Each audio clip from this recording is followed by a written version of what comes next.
بسم اللہ والصلاة والسلام علی رسول اللہ وعلی آلہ وصحبہ ومن والا اما بعد۔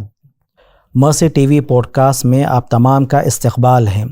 ناظرین مرسی ٹی وی کی جانب سے جو سوالات استفسارات ہم تک پہنچتے ہیں ان کے شرعی جوابات کتاب و سنت کی روشنی میں ہم دینے کی کوشش کریں گے۔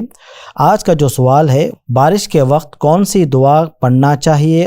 ام المومنین صدیقہ بنت صدیق عائشہ رضی اللہ تعالی عنہا سے مروی ہے، رسول اللہ صلی اللہ علیہ وسلم جب بھی بارش ہوتی دیکھتے تو یہ دعا پڑھا کرتے تھے، اللہم صیبا نافعا، اے اللہ موصلہ دھار اور فائدہ مند بارش عطا فرما۔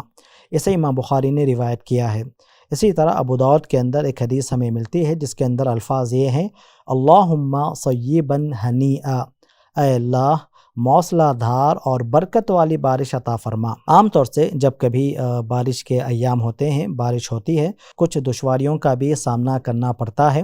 کبھی ایسا ہوتا ہے کہ دعوت ہوتی ہے یا ملاقات کا وقت ہوتا ہے لیکن بارش کی وجہ سے وہ دعوت کامیاب نہیں ہو پاتی ہے یا جس طرح ہم کرنا چاہتے تھے اس طرح نہیں ہو پاتا ہے، تو ایسی صورت میں بارش کو برا بھلا نہیں کہنا چاہیے، موسم کو برا بھلا نہیں کہنا چاہیے۔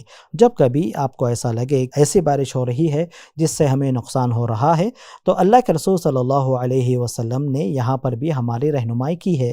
آپ صلی اللہ علیہ وسلم بارش شدید ہو جاتی تو یہ دعا پڑھا کرتے تھے، اللہم حوالینا ولا علینا، اللہم علی الاکام والضراب وبطون الاودیۃ ومنابت الشجر، اے اللہ ہماری بجائے ہمارے ارد گرد بارش نازل فرما، اے اللہ ٹیلوں، پہاڑیوں، وادیوں اور درختوں کے اگنے کی جگہ بارش نازل فرما۔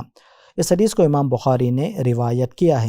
تو معلوم یہ ہوا کہ بارش کے موسم میں اور بارش ہوتے وقت بارش کی وجہ سے جو عام زندگی تھوڑا سا متاثر ہو جاتی ہے تو بارش کو برا بھلا نہیں کہنا چاہیے، بلکہ جو ہے ہمیں دعا مانگنی چاہیے کہ اللہ اس بارش کو ہمارے لیے فائدہ مند بنا دے، اور آپ کو اگر ایسا لگ رہا ہے کہ بارش بہت زیادہ ہو رہی ہے اور نقصان ہونے کا اندیشہ ہے، ڈر ہے، تو پھر یہ دعا پڑھنا چاہیے، اللہم حوالینا ولا علینا۔